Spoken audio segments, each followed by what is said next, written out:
മാസപ്പടി കേസിൽ വീണ tick summons ED summons അയച്ചു. വെള്ളിയാഴ്ച ഹാജരാകണമെന്നാണ് ഇപ്പോൾ ഏറ്റവും പുതിയ നിർദ്ദേശം വന്നിരിക്കുന്നത്.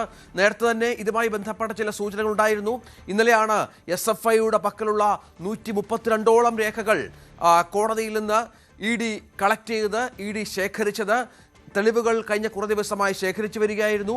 ഇഡി ഡയറക്ടർ നേരിട്ട് കൊച്ചിയിലെത്തി ഇക്കാര്യങ്ങൾ വിശദമായി തന്നെ പരിശോധിച്ചു.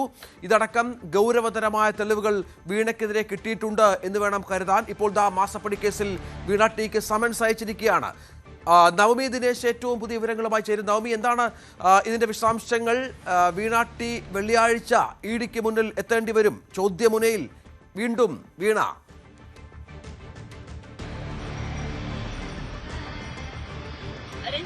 പ്രതീക്ഷിച്ചത് തന്നെയാണ്. ഈ ആഴ്ച തന്നെ ഇഡി നോട്ടീസ് അയക്കുമെന്ന് നേരത്തെ തന്നെ അറിഞ്ഞിരുന്നു. എന്തായാലും ആ തീയതി മാത്രം, അല്ലെങ്കിൽ ഏത് ദിവസമാണ് വീണയോട് ഹാജരാകാൻ ആവശ്യപ്പെടുക എന്നത് മാത്രം അറിഞ്ഞാൽ മതിയായിരുന്നു. എന്തായാലും വെള്ളിയാഴ്ച വരാനാണ് ഇഡി ആവശ്യപ്പെട്ടിരിക്കുന്നത്.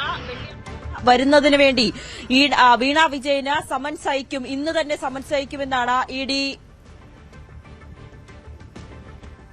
ഇഡി വൃത്തങ്ങളിൽ നിന്നും മനസ്സിലാകുന്നത്. അങ്ങനെ മാസപ്പടി കേസിൽ നീണ്ട തെളിവെടുപ്പ്, അതിനുശേഷമുള്ള റെയ്ഡുകൾ, കോടതിയിലെ വലിയ വാദപ്രതിവാദങ്ങൾ, ഇതിനൊക്കെ ഒടുവിലായി വീണ വിജയന് ചോദ്യം ചെയ്യണമെന്ന ഹാജരാകാൻ ആവശ്യപ്പെട്ടുകൊണ്ട് ഇഡി സമൻസ് അയക്കുകയാണ്. ഇന്ന് തന്നെ സമൻസ് അയക്കുമെന്നാണ് അറിയാൻ സാധിക്കുന്നത്.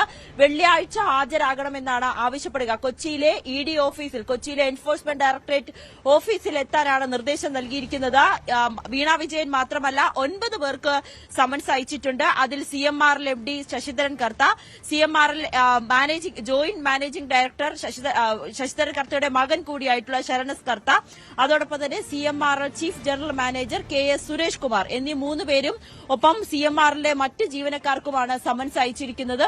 എന്തായാലും വലിയ രാഷ്ട്രീയ പ്രാധാന്യം കൂടിയുള്ള ഒരു കേസ് കൂടിയാണ്. പ്രത്യേകിച്ച് മുൻ മുഖ്യമന്ത്രി പിണറായി വിജയന്റെ മകളാണ് വീണ വിജയൻ. ആ ഒരു സാഹചര്യത്തിൽ കൂടിയാണ് ഇതിന് മറ്റൊരു രാഷ്ട്രീയ മാനം കൂടി വരുന്നത്. എന്തായാലും അതിൽ ഇപ്പോൾ മാസപ്പടി കേസിൽ വീണ വിജയനോട് വെള്ളിയാഴ്ച ചോദ്യം ചെയ്യലിന് ഹാജരാകണമെന്ന് ഇഡി ആവശ്യപ്പെട്ടിരിക്കുകയാണ്. നേരത്തെ തന്നെ 12 ഇടങ്ങളിലായിരുന്നു മാസപ്പടി കേസുമായി ബന്ധപ്പെട്ട് ഇഡിയുടെ ഒരു റെയ്ഡ് നടന്നത്. ആ റെയ്ഡിൽ പിണറായി വിജയൻ താമസിക്കുന്ന വീണ വിജയൻ കൂടെ വീടായിട്ടുള്ള തിരുവനന്തപുരത്തും കണ്ണൂരിലടക്കം ഇത്തരത്തിലുള്ള റെയ്ഡുകൾ നടന്നിരുന്നു.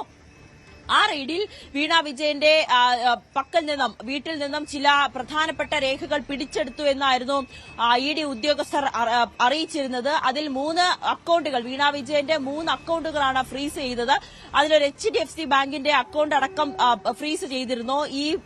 ഈ ഒരു സാമ്പത്തിക കൈമാറ്റവുമായി ബന്ധപ്പെട്ട് എക്സാലോജിക്കും CMRLും തമ്മിലുള്ള സാമ്പത്തിക കൈമാറ്റവുമായി ബന്ധപ്പെട്ട് പണം വന്ന അക്കൌണ്ടുകളിൽ 3 എണ്ണമാണ് ഫ്രീസ് ചെയ്തത് എന്നുകൂടി ഇഡി വൃത്തങ്ങളിൽ നിന്നും അറിയാൻ സാധിക്കുന്നത്. എൻഫോഴ്സ്മെന്റ് ഡയറക്ടറേറ്റ് അത്തരത്തിലുള്ള വിവരങ്ങളായിരുന്നു പുറത്തുവിട്ടത്. ഒപ്പം വീണ വിജയന്റെ വീട്ടിൽ നിന്നും ഈ സാമ്പത്തിക ഇടപാടുമായി ബന്ധപ്പെട്ട് നിർണായകമായ രേഖകളും കണ്ടെടുക്കാൻ സാധിച്ചിട്ടുണ്ടെന്ന് ഇഡി പറഞ്ഞു.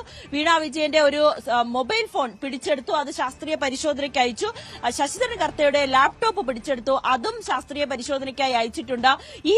ഈ മൊബൈൽ ഫോണിലൂടെയാണ് ഈ കമ്മ്യൂണിക്കേഷൻ നടന്നത്, ഈ സാമ്പത്തിക തട്ടിപ്പുമായി ബന്ധപ്പെട്ട കമ്മ്യൂണിക്കേഷൻ നടന്നത്. അതിൽ നിർണായകമായിട്ടുള്ള വിവരങ്ങൾ ഉണ്ടെന്ന് തന്നെയാണ് ഇഡി അറിയുന്നത്. അതിന്റെ അടിസ്ഥാനത്തിലാണ് ആ ഫോൺ അടക്കം ശാസ്ത്രീയ പരിശോധനയ്ക്ക് അയച്ചത്. ഇനിയിപ്പോൾ വീണ വിജയനെ ചോദ്യം ചെയ്യാൻ വിളിപ്പിക്കുമ്പോൾ ഈ തെളിവുകൾ മുന്നിൽ നിരത്തിക്കൊണ്ടുള്ള ഒരു ചോദ്യം ചെയ്യലായിരിക്കും ഉദ്യോഗസ്ഥരുടെ ഭാഗത്തു നിന്നും ഉണ്ടാകുക. നേരത്തെ നമുക്കറിയാം, ഈ ഹൈക്കോടതിയിലടക്കം CMRL ഒരു ഹർജി, ഈ ഒരു അന്വേഷണം തടയണമെന്ന് ആവശ്യപ്പെട്ടുകൊണ്ട് സിംഗിൾ ബെഞ്ചിനെയും ഡിവിഷൻ ബെഞ്ചിനെയും സമീപിച്ചു. പക്ഷേ 2 ബെഞ്ചുകളും, ഹൈക്കോടതിയിലെ 2 ബെഞ്ചുകളും അവരുടെ അവകാശത്തെ, അല്ലെങ്കിൽ അവരുടെ ഒരു വാദത്തെ തള്ളിക്കൊണ്ട് അന്വേഷണവുമായി മുന്നോട്ട് പോകട്ടെ എന്നൊരു ഉത്തരവിലേക്ക് എത്തുകയായിരുന്നു.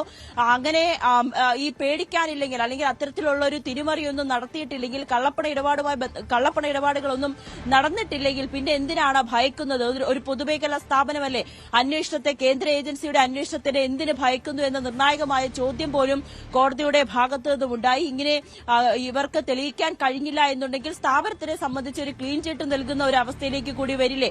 അത് കമ്പനിക്ക് തന്നെ ഗുണകരമാകുന്നത് എന്ന് കൂടി ഹൈക്കോടതി ചോദിക്കുന്ന സാഹചര്യമൊക്കെ ഉണ്ടായിരുന്നു.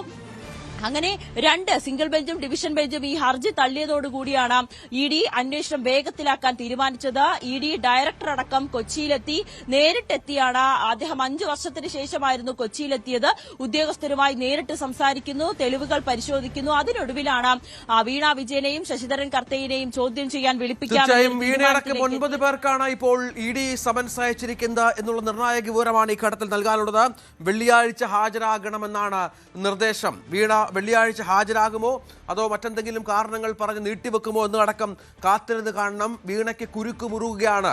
വളരെ കൃത്യമായ തെളിവെടുപ്പുകൾ, ചോദ്യം ചെയ്യൽ, ഏതാണ്ട് 9 മണിക്കൂറോളം നീണ്ട ചോദ്യം ചെയ്യലിന് ശേഷം ഇത്രയും ദിവസം വളരെ കാര്യക്ഷമമായ രീതിയിൽ തെളിവുകൾ ശേഖരിച്ച് കോടതിയുടെ നിയമപരമായ ഉത്തരവുകൾ കൂടി അനുകൂലമാക്കിയതിനു ശേഷമാണ് ഇപ്പോൾ ഇ ഡിയുടെ നീക്കം എന്നുള്ളതാണ് ഏറ്റവും പ്രധാനപ്പെട്ട ഒന്ന്.